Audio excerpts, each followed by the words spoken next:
Sausio 19. O kaip aš branginu tavo įstatymą. Mąstau apie jį visą dieną. Psalmių 119 skyrius, 97 eilutė. Viešpaties žodžio studijavimas yra garbinga krikščionio privilegija, tačiau vis dėlto daugelis tų tyrinėjimų būna be tikslo ir be naudos. Jei neįgyvendiname praktiškai to, ką studijuojame, yra blogiau nei laiko švaistimas. Dievo žmonės turėtų išmintingai panaudoti kiekvieną galimybę, kad įgytų žinių apie Dievo planą, net ir tada, jei tai pareikalautų kai ko išsižadėti. Dievo vaikas ypatingai turi rūpintis tuo, kad aukojama būtų jo paties asmeninė nauda ir patogumai, o ne priklausantis kitiems.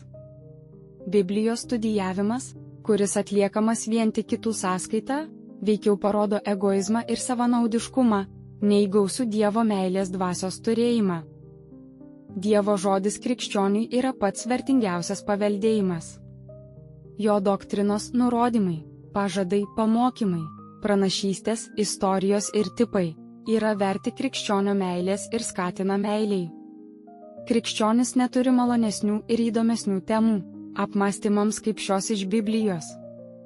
Jokios kitos temos neatneša didesnės palaimos tiems, kurie apmąstydami jas ir gyvena pagal tai, kaip šios Biblijos doktrinos moko, kadangi tai yra dvasia ir gyvenimas.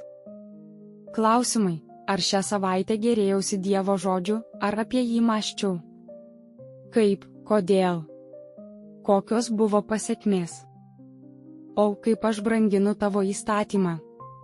Mąstau apie jį visą dieną. Psalmių 119 skyrius, 97 eilutė.